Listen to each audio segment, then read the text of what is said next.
Good evening, everybody. We're going to go ahead and get started. We're going to go with A, meeting opening. A2, Pledge of Allegiance. Begin. I pledge allegiance to the flag of the United States of America and to the republic which stands one nation under God, indivisible, with liberty and justice for all. We will now observe a moment of silence.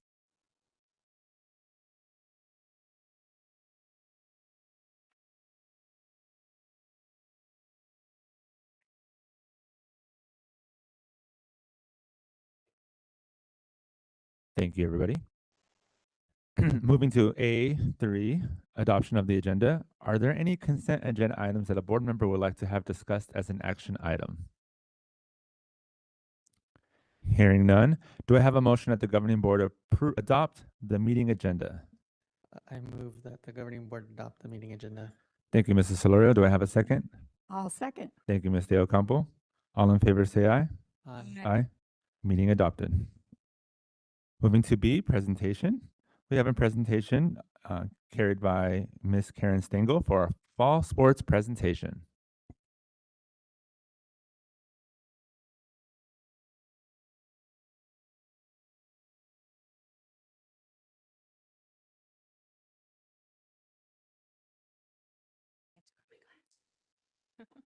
Good evening, President Navarez, members of the governing board, and Dr. Myers. We are joining you tonight with some celebrations. We've completed our fall sports season. We had 528 student athletes participate in our three sports: girls soccer, boys soccer, and girls volleyball across the district. Our students, staff, families, and community truly value the opportunity our district provides to participate in after-school sports. And we know that there is so much more that goes into participating than just playing the game. Our student athletes are learning lifelong skills such as leadership, teamwork, communication, collaboration, and making good decisions for themselves and for their team as a whole. This year, as part of the Whole Child WIG, we challenged ourselves by creating something new. We wanted to focus on those life skills being taught across all of our after-school programming through the lens of Leader in Me. We know Leader in Me lessons and behaviors are emphasized throughout the school day, but we also wanted to ensure those same behaviors were occurring after school in order to continue to keep our program strong and focused on the right work. So as part of the Whole Child WIG this year, we created the Highly Effective Habits in Action Padlet. Throughout our fall season, site leads, athletic coaches, and even club sponsors were in search of those highly effective habits in action. And when they saw them taking place, they'd highlight them with a picture, identify the habit, and include a brief description of how the habit was being demonstrated. So as you can see, these important habits such as being proactive, putting first things first, thinking win-win are just a few examples of positive behaviors actively being learned and put into daily practice, including outside of the classroom. We're going to continue the Padlet through the winter and spring season, so I'll continue to update you. If you use the QR code in the corner, you can read all about the active examples happening around our district from our students, even our teachers being highlighted as they model their habits after school too. Administrators are even transferring those examples and celebrations and taking time to highlight their school's habits in action in their newsletters and school-wide celebrations. New entries are added to the Padlet each week, and anyone that visits is definitely encouraged to leave a comment of praise and encouragement for all the hard work that you see. Very exciting this year. So now, without further ado, I'd like to present to you our Fall District Competitive League Championship teams so that they can receive their trophies and take a team picture with the governing board. Can we ask you to please step down?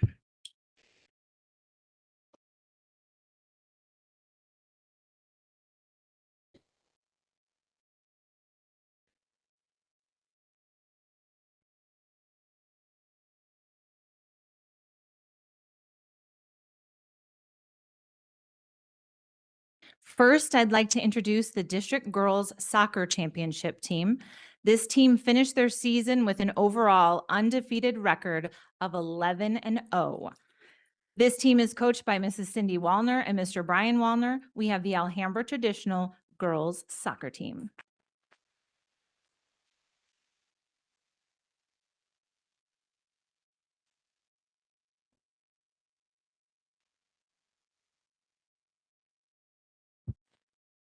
Good evening, members of the board, administrators, and community supporters. On behalf of the entire girls soccer team, I want to sincerely thank you for your support throughout our entire season. This year has been incredible. We worked hard, we grew together as a team, and we're proud to say that we brought home the championship. But we know that victories like this don't happen alone. Your continued investment in our athletic programs, from maintaining our fields to providing equipment, transportation, and opportunities to compete, makes all of the difference. You've helped create a space where we can learn teamwork, leadership, and resilience, both on and off the field. We also want to thank our athletic directors, families, and school staff who cheered us on and kept us motivated through every challenge. This championship represents not just our hard work, but the strength of our whole school community. We're proud to represent Alhambra Traditional School, and we hope we made you proud too. Thank you for believing in us and for supporting girls athletics. It truly means the world to us.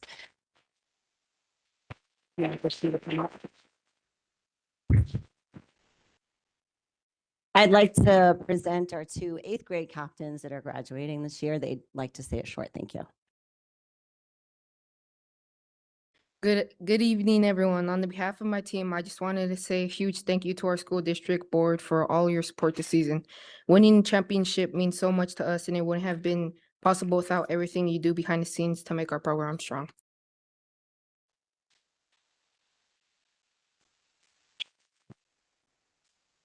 Hello, everybody. I am Sophia Ramirez, an 8th grader from ATS, and yep, it actually happened. We won the soccer championship, and I'm still not sure if it's real or are we collectively dreamed it after too much Gatorade.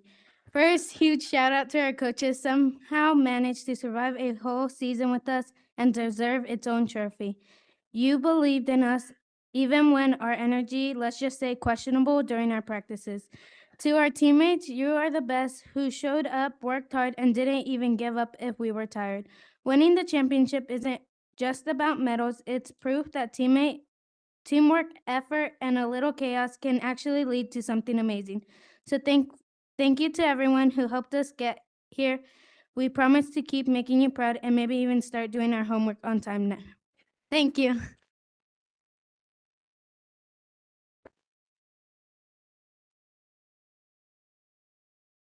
And now for our team, Sophia Figueroa, Isabella Torres, Sophia Ramirez, Aaliyah Gerardo, Juliana Halavati, Janelle Hernandez, Sophia Sanchez, Saoirse Quiblin, Mariah Albasoto, Kamaya Williams, Rosalind Lopez, Melanie Chiquate, Sandra Labrada,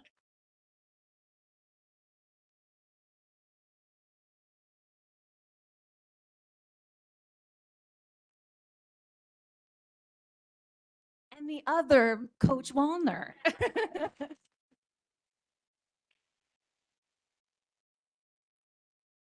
Coach Wallner's been helping out the team over the last few years. He has finally been convinced to become an Alhambra employee and actually coach the season.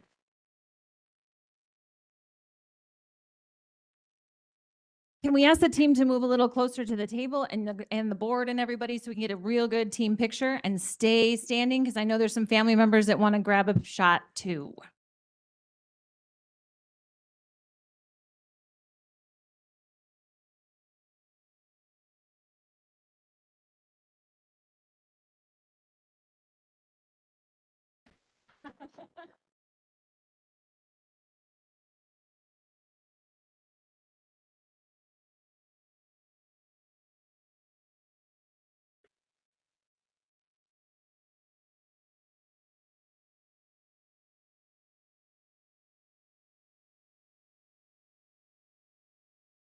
Let's give that team one more round of applause. Congratulations, ladies.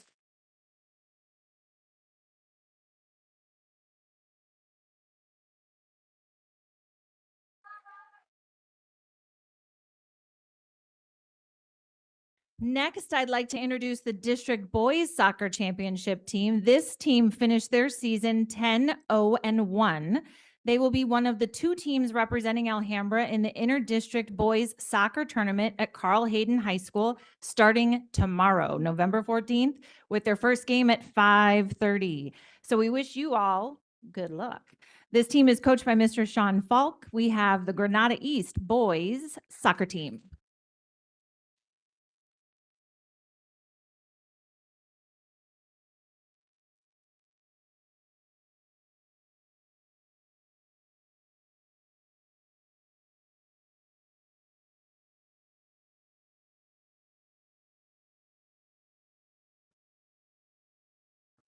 So I have President Navarez, members of the governing board, and Dr. Mayes. Thank you for the honor of recognizing my school, our incredible parents and community, and most importantly, the hardworking, dedicated, and persevering players being celebrated tonight. We would not be here without the unwavering belief and support from our incredible administration, Ms. Bunch and Mr. Lindsay, and the outstanding staff of Granada. Thank you for calling me out of coaching retirement and giving me the opportunity to lead this remarkable group of young men I've been fortunate to work with for the past 4 years. I invite everyone to come cheer us on to victory tomorrow evening and Saturday morning at Carl Hayden. Let's see if the boys can earn the right to turn this old coach's hair black once again. And now what you've all been waiting for. It's my honor to introduce these outstanding young men. We'll start with number 4, Omari Tolbert. Number 6, Hilmer Hiron. Number 8, Alan Lucas. Number 9, Israel Sanchez. Number 11, Adrian Neary. Number 13, Damian Menjarez. Number 14, Emmanuel Manny Ixtaban. Number 15, Arturo Ugalde. Number 16, Isaiah Chacon. Number 17, Alan Martinez. Number 19, Felix Gutierrez. Number 23, Kevin Zepeda. And to round us out, our tremendous goalie, Angel Diaz.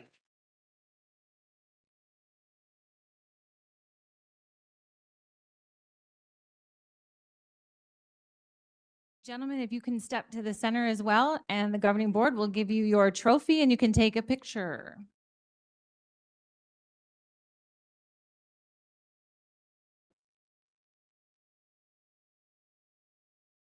You have a lot of fans, so stay there for the family pictures too, please.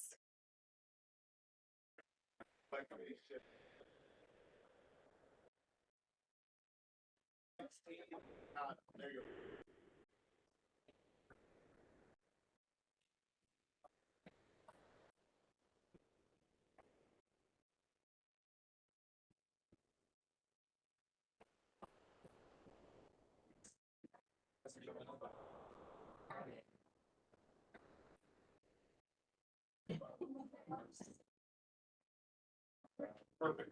All right, 1, 2. Don't move, those family pictures. They're so excited for that trophy, big smiles.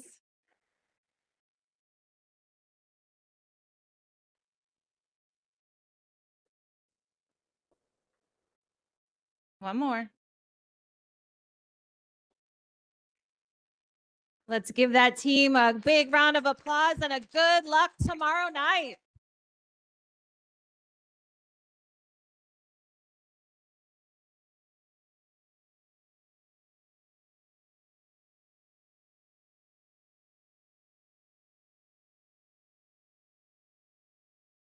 Finally, I would like to introduce the District Girls Volleyball Championship team.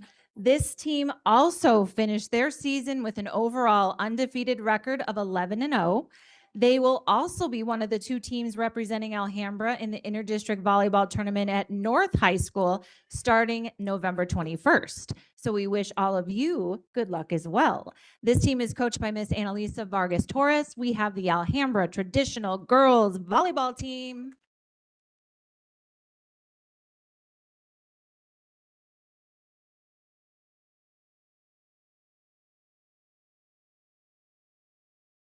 Good evening, President Navarez, members of the governing board, and Dr. Myers. I want to thank you for your continued support and for providing our athletes with the opportunity to represent our school with pride. This volleyball season was truly special. Our girls worked hard, supported one another, and grew not only as players, but as young leaders. Their dedication and teamwork led us all the way to the championship victory, a moment they will remember for years to come. On behalf of myself and the team, thank you for believing in our program and for investing in the experiences that help our students shine both on and off the court. We are proud to bring this championship home to our school community at ATS. Thank you once again. And I'm pleased to present to you guys our players here. I have number 3, Miss Giselle Curry. Number 5, Aaliyah Tolles. Number 8, Layla Randolph. Number 12, Evelyn Orocio. Number 16, Ileana Romero. Number 17, Milani Alba Soto. Number 20, Miriam Lucero. Number 21, Sofia Contreras. And number 3, Ruby Ramirez.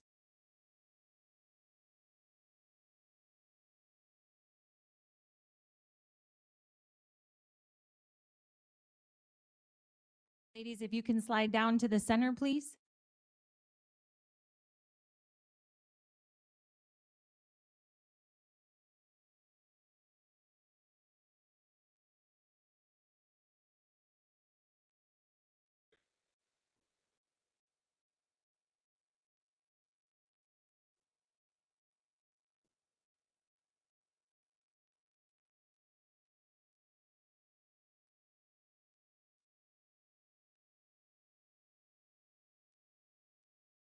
Stay there, stay there.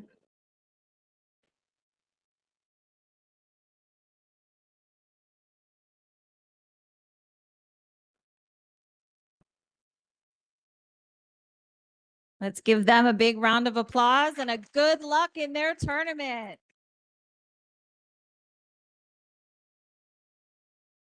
Thank you all for a great fall season.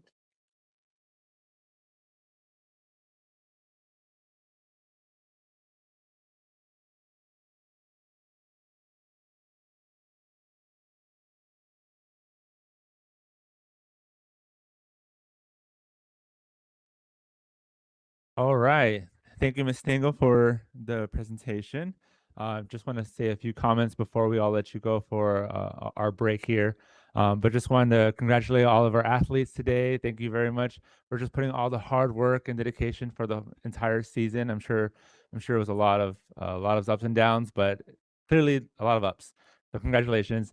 And just congratulations and thank you for the support for all of our teachers and staff who are here today to support all of you all here. You know, they took the time to come and show their support. So that's really neat to see. And then, of course, our families, thank you very much for just letting your child be in our care and help develop them on all kinds of levels. As you can see, the leader in me is something that the district really cares about because playing sports isn't just playing sports. It really develops our leaders here. So thank you very much for your time and energy for that. Any other comments? I think you said it all. Thank you to everybody and good luck in the next round. We want more winners in the next round. Yay, keep going.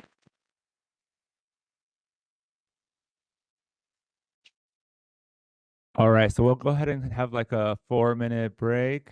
Those who want to stick around, by all means. Those who need to go, have a good day.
All right, we'll go ahead and continue on. Moving to C, public comment. C1, no public comment. D, consent agenda. I call for a motion that the governing board approve consent agenda items D2 through D5.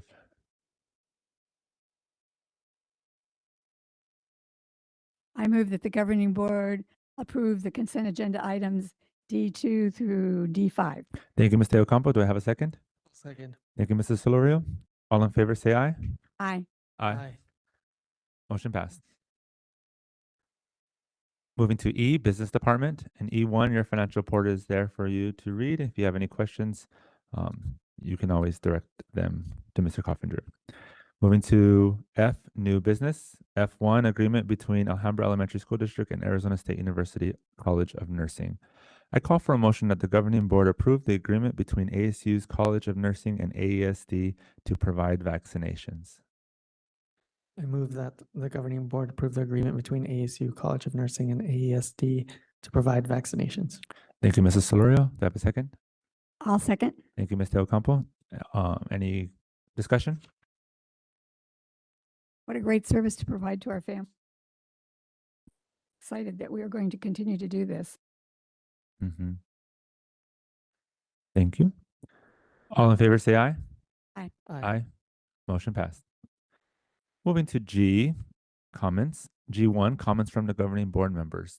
Does any governing board members have any comments?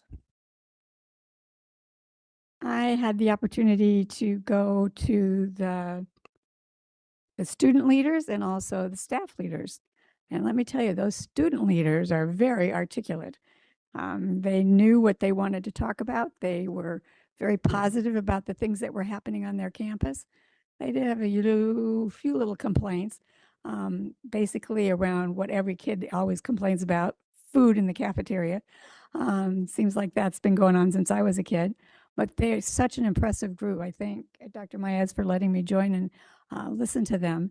And then I went to the meeting that she had with the staff leaders, and they were equally as well articulate, and they did not complain about lunches. So they were very positive about what was going on. They expressed their concerns very succinctly and made sure that we understood what they were concerned about, but basically very positive, which is always a good sign, especially at this time of year when people are getting worn out.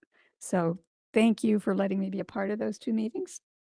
I did also go watch a soccer game, and I was impressed with the camaraderie of the students on the team, but also at the end of the game where they were sharing and hugging and getting along together. Even if they won or lost, it didn't matter. They were still friends. So thank you for the coaches for developing that spirit in our student athletes. Thank you, Mr. Ocampo. Any other comments? All right. Moving to G2, comments from the superintendent and executive team. Good evening, everyone. This evening we'll begin our updates or comments with Dr. Slover. Governing Board President Navarez, Governing Board members, and Superintendent Dr. Mayas. As part of our Learning Early Literacy Initiative, experts from foundations are providing targeted learning opportunities at each school site. The foundations team spends a full day on campus, modeling lessons, offering feedback, and partnering closely with the leadership team. Together, they identify 1 to 2 actionable steps that feed into a continuous improvement cycle designed to strengthen literacy instruction. This work is reinforced through ongoing coaching from both site and district academic coaches. By working collaboratively, we can ensure that every student receives the literacy support they need to become confident, successful readers. Thank you, Board President Nevares, Governing Board members, and Superintendent Dr. Mayes. Thank you for your support tonight, supporting our partnership with ASU's College of Nursing and its student placement program. This agreement supports Alhambra to provide more vaccines again, which our students desperately need. It's a high-quality vaccination service that allows us to bring in the nursing students from ASU's program and to administer vaccines under the supervision of our district health staff and ASU Nursing College supervisors. Together, they're able to provide the Vaccines for Children clinic. This ensures that our students stay current. They stay current with the Arizona's required immunizations and promotes their student health, compliance, and readiness to learn. Thank you. Good evening, President Navarez, Governing Board members, Dr. Myers, and our entire Alhambra community. This evening, I'm very excited to share that Alhambra will host our first annual college fair on December 3rd, 2025, from 2 to 4, right here in our beautiful district office boardroom. This event is open to everyone in our Alhambra family and community. It's a wonderful opportunity to explore new pathways, connect with college representatives, and even win some great prizes. We're especially encouraging our instructional assistants in our ESS classrooms, our CCIAs, any staff who are not yet fully certified, and also our teachers and administrators who might be looking for a master's or doctoral degree at a discounted or at an affordable rate. These universities are working specifically with us for those. We'll be joined by ASU, go Devils, NAU, many of our Maricopa community colleges like Phoenix College, Glendale Community College, GCU will be there, Teachers of Tomorrow, several additional partners who are really eager to support learning for all, which is what we do. We want to grow in our professional goals as well.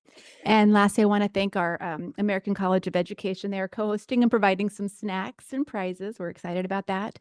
And we're really proud to offer this first annual resource to our staff and community. Bless you. That's it. Bless you. And look forward to welcoming everyone at our college fair on December 3rd. So we hope you all join us and invite your family and friends and people you might know that are looking for that college experience. We're excited to grow all of our community.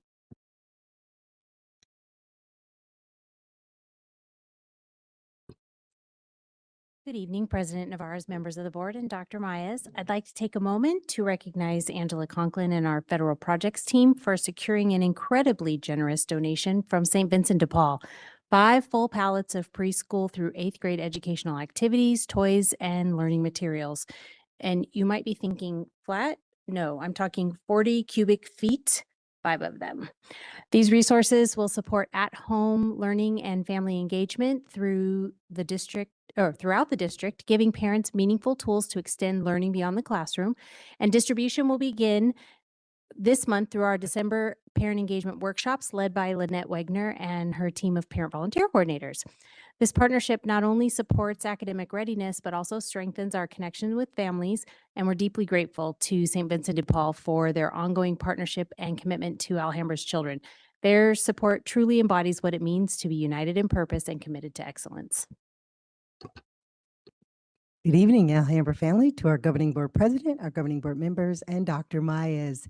It's picnic time. That's right, Life Skills Picnic.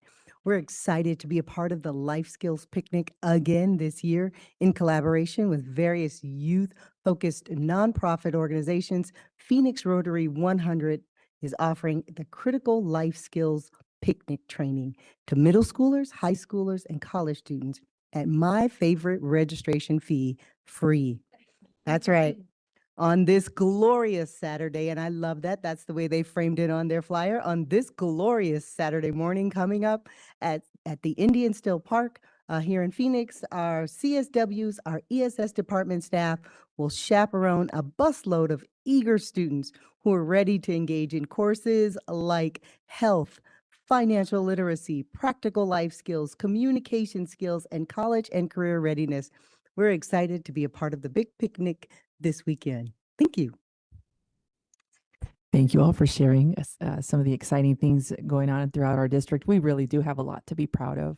Speaking of field trips, I know I was at Barcelona today, and it was exciting to see the kids as they're with their chaperones. Many parents were there, and kids are all over the district. Kids are excited to go to field trips, whether through the week or even like this Saturday or even this past Saturday. You and I had a meeting, and as I left CLA, there were students there just arriving back from the zoo from a Mesa event that they had been at. So again, throughout the week, kids are enjoying various opportunities, not only learning in our classrooms, but outside of our classrooms as well. I want to thank all of those that have been supporting our sports events. It's been great to see our amazing athletes. Thank you, Ms. Stengel, for your hard work leading those programs. I know it's been great to see the championships, and I know the soccer. What I appreciated about the boys soccer championship was seeing so many teachers on both sides. Even the Granada East teachers, it was great to see they were there at the game, and then also here this evening. Just so proud of the athletes that we have, and so we really do just have so much to be proud of. So I appreciate everyone's hard work. I know these past couple weeks have actually been difficult ones as well. We did lose a couple of students, and I just want to thank our leaders, specifically Mr. Fight, Ms. Bunch, for leading, navigating those very difficult times as we have staff and students who are grieving. And I know Mr. Liberty, you've been a part of that support too. Ms. Ragland, our CSWs, everybody has just really come together as a team to support our students and staff as they grieve. And so I thank you. Above all, what I do know is I see such love for our students, and I'm just so grateful to be a part of a team that really understands the mission that we're on as we unite for kids and commit to excellence. So thank you all and for all your hard work. I'm out of order, but I would like to comment on this. We talk about educating the whole child. Here we're educating the whole staff. And I think that we need to recognize what a great step forward that is and what an opportunity we're providing to all of our staff and any community members that want to come as well. Sorry for Do you have any board direction or agenda item requests? By any chance? G3? Anyone? No? Hearing none? All right. Thank you for comments from everybody from the governing board. And we'll move on to H, our study session for the Alhambra Elementary School District enrollment.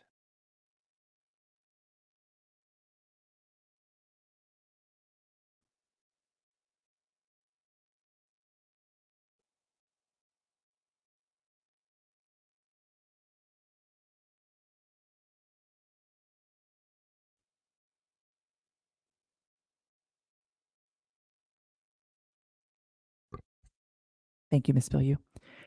All right, this evening, we thank you for your time this evening as we want to make sure that we all have common knowledge as to where we're at as a district, as we want to ensure that we have a sustainable path, just as our title there, we want to have a sustainable path forward. And again, we know why we're here. We want to make sure we're providing the best quality education for the Alhambra community.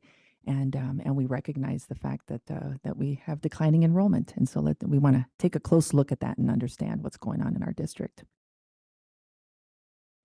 So again, as we as leaders have been really trying to understand our enrollment, what it looks like specifically at each of our schools, and just really take a close look, we know that we have some important decisions to make, recognizing the fact that we have several hundred students less this year. And so with that, we understand that we have to take a closer look.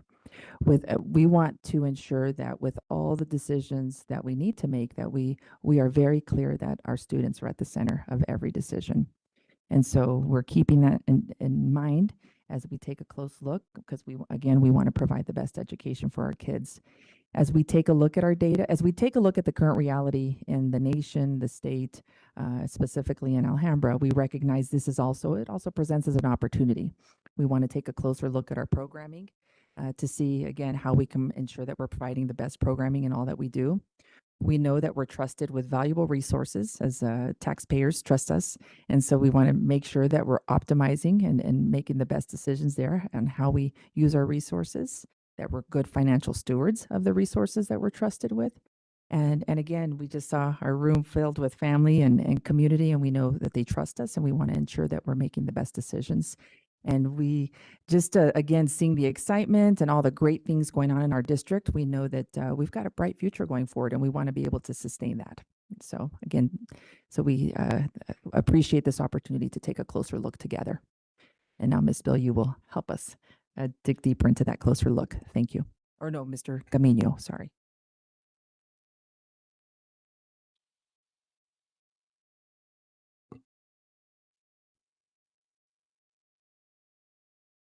Thank you. President Navarez, governing board members, Superintendent Dr. Myers. As we look at this slide, I want to begin by grounding us in the broader context. Declining enrollment is not an Alhambra issue alone. It is a national trend shaping public education across the country. Nationwide, most states have experienced noticeable declines in student enrollment. Pre-K to eighth grade enrollment has dropped 4.5% since 2018, and projections show an additional 5% decline by 2031. So this shift is driven in large part by demographics. National birth rates have fallen at an all-time low by 17% since 2007, and U.S. fertility rates have reached an all-time low as well, fewer than 1.6 children per woman compared to 2.1 in 2007. At the same time, families today have more schooling options than ever before. With the growing alternatives such as charter schools, private schools, homeschooling, online academies, micro schools. So as a result, students and their families who are entering the system now have spread across a broader array of educational institutions. It is important to note, and I'm sorry I missed this earlier, our state saw a huge, oh, actually, that's later. Never mind, I didn't skip it. Here in Arizona, the pattern closely mirrors what we are seeing nationally. Though in some areas there is growth, for us, it is more pronounced. Most districts in the urban have plateaued or declined. Arizona, for example, has experienced one of the steepest demographic shifts in the country. Since 2007, our state's birth rate has dropped 36%. That is the second largest decline in the nation. And this reduction in births directly impacts the number of children entering kindergarten each year. Additionally, school choice, Arizona leads the country in school choice, has reshaped the educational landscape in our state. More than 96,000 students receive ESA vouchers. That is a dramatic increase from just over 12,000 in 2022. So this expansion alone has redistributed thousands of students across non-district systems. As we move on to the next part of this slide, it's important to note and to clarify that this issue alone is more than immigration and its enforcement. While immigration patterns have influenced enrollment, the data is clear. It alone is not the primary driver of declining enrollment. Larger forces are at play, including, again, declining birth rates, rising housing costs, family mobility, open enrollment options, post-pandemic learning preferences, and smaller household sizes. Those broader demographic and economic trends have far greater impact on our enrollment than immigration enforcement alone. So finally, we recognize that Alhambra is not alone. Neighboring districts across the West Valley and Central Phoenix are also experiencing these enrollment declines. Their challenges reflect the same pressures that we face. Again, the mobility, rising housing costs, shifting family patterns, and broader demographic changes. What we are experiencing is part of a regional, statewide, and national reality. Thank you, Gabriel. This slide, there we go. This slide demonstrates for you the steady long-term decline that we have experienced in Alhambra. Enrollment has fallen from nearly 14,000 students in FY16 to just under 9,000 in FY25, which is a decrease of roughly 35% over the last decade. This downward trend is consistent with national and state patterns, not unique to Alhambra, as Mr. Gamino shared. Projected numbers continue to decline, showing enrollment decreasing over the next 5 years, reaching about 8,000 students in FY31. The green bars reflect forecasted data showing a slower rate of decline, but no rebound expected under current conditions. In Alhambra, we're operating more schools, but serving fewer students. Despite shrinking enrollment, the district still operates 16 campuses, up from 15 during peak enrollment, which means we're maintaining more facilities, utilities, and staff infrastructure while serving fewer students, which is a clear signal for system realignment. We've got some serious fiscal and programmatic implications. Fewer students mean reduced state funding and less flexibility to sustain wide program offerings. This creates a need to optimize space and staffing to preserve the high-quality programs our families expect. It's a call to action. The goal isn't just to adjust to lower numbers, it's to right-size strategically so that every student continues to have access to rich, equitable learning experiences, and every dollar directly benefits students. In this view, we see another look from the site perspective. You see district-wide decline with varied impact. District enrollment has decreased from roughly 9,900 students in FY22 to a projected 8,700 by FY27, which is an 8% reduction over 5 years, and the trend isn't uniform. Some schools remain steady, while others are experiencing more significant declines. It's important for us to understand the patterns. Enrollment changes appear influenced by multiple factors: neighborhood demographics, housing mobility, and regional competition. Looking at these patterns by site helps us better understand where the shifts are occurring and where targeted strategies may be most effective. We have a lot of competition in a choice environment. With open enrollment and high concentration of charter options, families make active choices every year. Maintaining and growing enrollment increasingly depends on how well we connect with current families and attract new ones to our schools. It's a strategic conversation as we move forward. As we continue reviewing our resources and structures, it's worth considering how a coordinated enrollment and retention strategy, linking communication, outreach, and family engagement, could help stabilize enrollment and reinforce community confidence in Alhambra. A focused, unified approach can make a meaningful difference in ensuring families continue to choose excellence in Alhambra.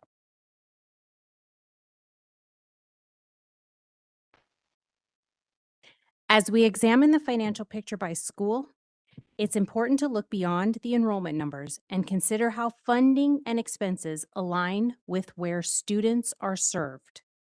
Enrollment drives all district revenue. It is the sole source of funding for public schools.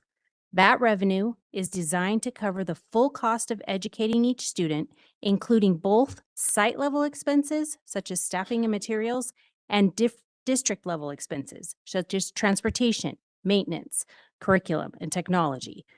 These things benefit all schools. What you're seeing here represents the balance between revenue generated by student enrollment and expenses required to operate each site. This is not about penalizing any school. It's about recognizing where the system is stretched too thin to sustain the quality our students deserve. When a site operates significantly below the enrollment level needed to cover its costs, it limits what we can reinvest into classrooms, programs, and supports across the district. Our responsibility is to ensure that every classroom and campus is positioned to deliver the strongest possible student experience. When you look at this chart, it's important to know what you're looking at and how to read it. So this chart represents funding each school generates. If you look at that column, it's generated through student enrollment. Higher enrollment brings in more revenue, which helps not only the school, but also the district as a whole. The expenses column shows you the cost of operating each site, things like staffing, utilities, supplies, and maintenance. And while some expenses vary with enrollment, many are fixed costs that are necessary to run a school. The net column is the difference between the revenue and expenses.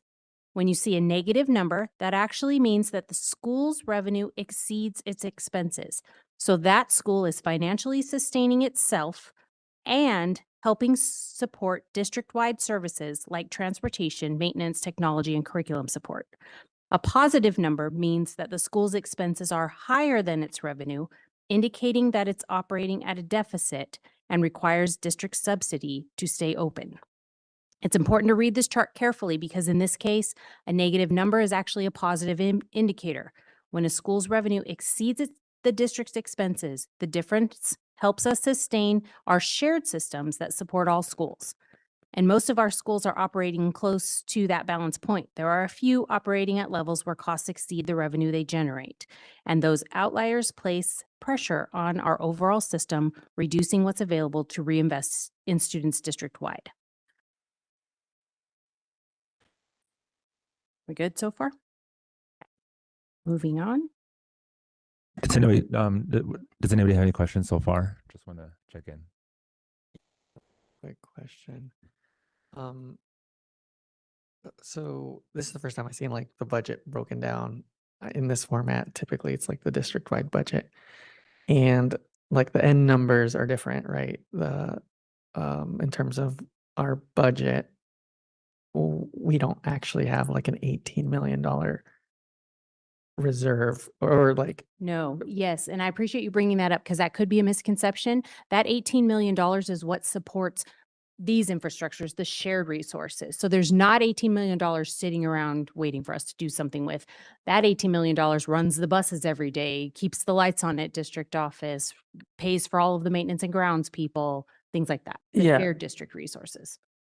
So I think something that would be helpful is an analysis, like doing the same chart, but accounting that the district overall fund and like splitting it up. So like understanding that like, let's say, I'm not picking on anyone, but like the lowest two that are in the red, which is a good thing. One's showing close to 600K, one's showing to close to like around 750. Like is that supporting the district shared like expense? Like do you get what I'm saying? Yeah. Versus like let's say the school with $3 million surplus, who's probably carrying more weight than the others in terms of what they're providing to the district. I think something like that would help also provide another layer of clarity for decision making. That's my only comment. Yep. One point of clarity that might help for just this moment, but I can absolutely break it down even farther if necessary, is that the sites you see the most reserve have self-contained settings. So those programs, they bring in more revenue, but they also have more costs, but those kids bring in a higher multiplier of revenue. So you'll see, the places with a little bit higher may have a self-contained population, but I can absolutely spend some time breaking it down if it helps you. Yeah, that would be helpful. It's interesting. Like even just to understand how much of that is transportation, we know how costly that is, those types of things. Yes. I think, yeah. Absolutely. Any other comments or questions so far? Okay, thank you. So we haven't been just sitting around looking at the numbers. We've actually responded and have been strategically responding to declining enrollment for years. So if you think about that last bullet was something that started before Dr. Myers joined us, where we actually adjusted boundaries and configurations, implementing consistent grade level configurations. We made boundary adjustments. We had established so that restructuring happened.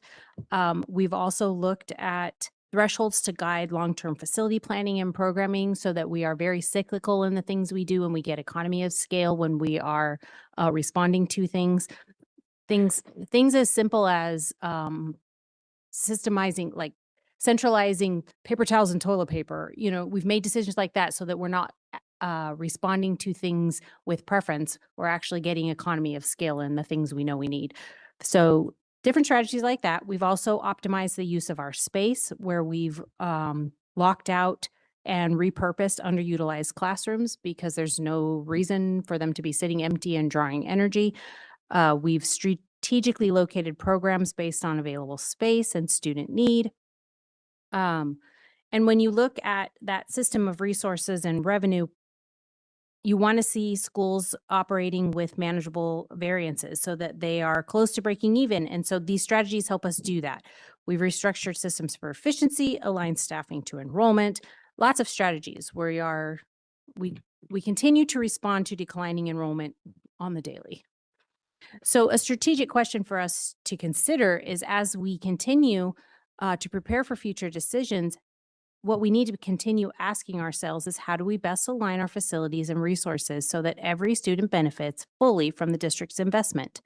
That alignment sometimes may be difficult, but it helps us ensure that we're directing every dollar possible where it matters most, which is the classroom. Yes. Thank you. Right. Thank you, Mrs. Bilyeu. So again, we want to be strategic in this response as we continue to understand our declining enrollment. We know that, as Mr. Gamino shared, we're not alone across Arizona. School districts are struggling with this situation, and so we're thankful that we're able to learn from our neighbors, so that we're very purposeful as we lead in learning from other districts who are going through this as well. The most successful ones have built frameworks grounded in two core principles: student benefit and economy of scale. And so again, as we look at data to make data-driven decisions, we want to keep that framework in mind and those principles. We want to ensure that we're stable, that we're sustaining sustainability and trust. And through that, we know the importance of communication, engaging with our community, keeping those open, making sure we're hearing from everybody, and keeping those open lines of communication. And we know, again, as we've been sharing, we have a lot to be proud of, and we want to ensure that we're sharing that story so that we can continue to attract families, so that they can be a part of the excellence that we're building here in Alhambra. And again, as we continue to navigate this situation and make the best decisions, we know we will continue to build confidence as we're transparent in everything that we're doing.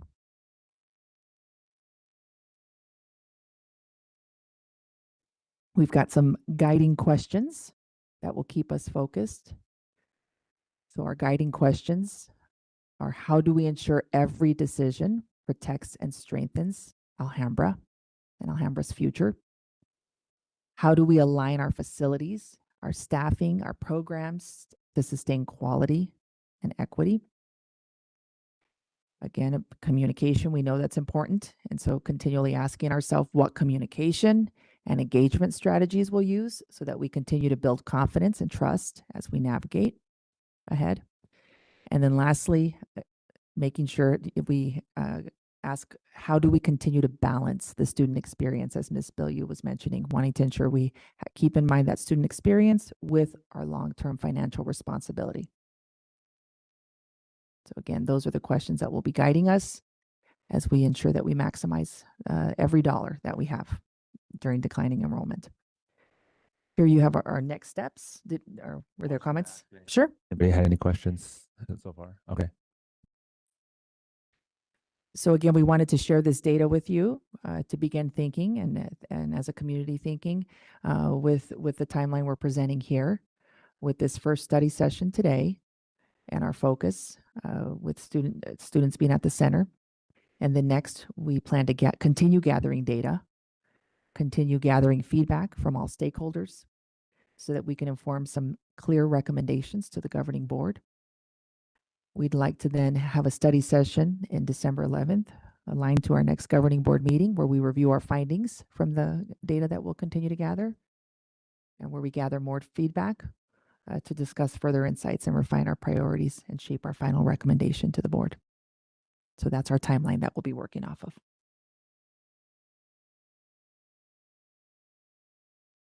Any questions on the timeline?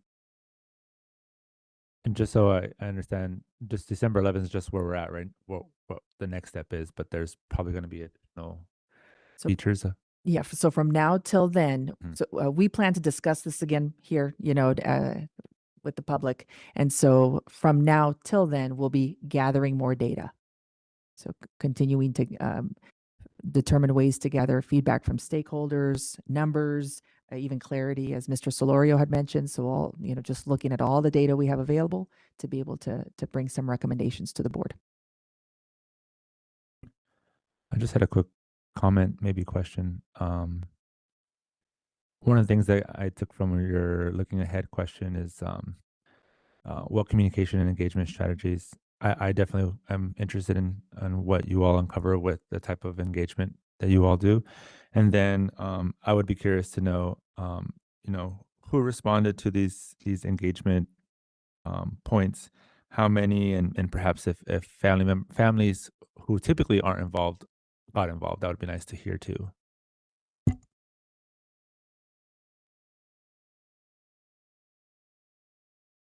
Any other comments? I think this is the last slide.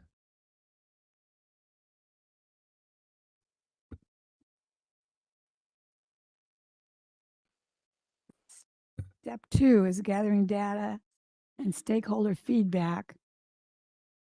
How are you gathering the data? Just through our departments and our leadership team? And then it's stakeholder feedback, that's the surveys that you've been sending out? Okay. So we did, yes, we did include some questions in our most recent parent survey to get an idea of what parents are looking for. And you did that at parent conferences, if I'm right. That was, teachers were encouraged to share them then, but at the same time, I know timing was a little off. And so the fact is through a parent square, it was, we continued to ask parents. So there were multiple ways to approach it to the people. Multiple ways, yeah. Mhm. And how about feedback from community members?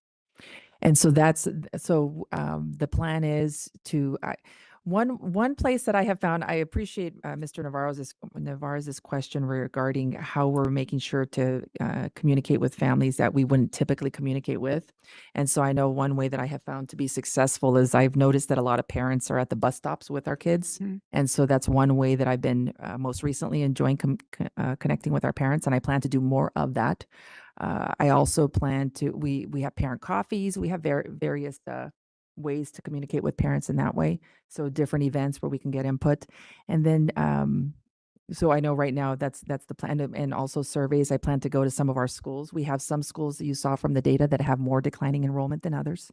And so my plan will be to visit with the staff there and gather some input there as well. And I assume we're using our community engagement. I don't remember exactly what we call them, parent involvement. Parent volunteer coordinators is still, Volunteer yeah. coordinator. Uh-huh. I wasn't sure what the name was now. I assume we're using them to collect data as well. Mhm. Thank you. I had a question, and maybe the board members would want to know as well, but I'm curious to know more of the different types of business models for schools that exist. I know there's like the K-8, and if there's other types, that I just want to be more informed. I don't know if that'd be something that we can just get between now and then, or if we want to just save it till the December 11th. For clarification, you're wanting to know more about what other districts are using or what our parents are saying that they prefer based on the input we're gathering? I guess I just want to be more aware of what other school districts have explored or what exists out there within Arizona.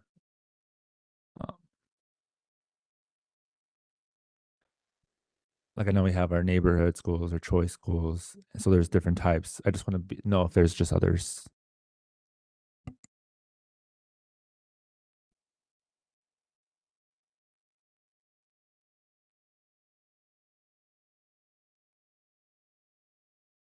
Any other comments or questions?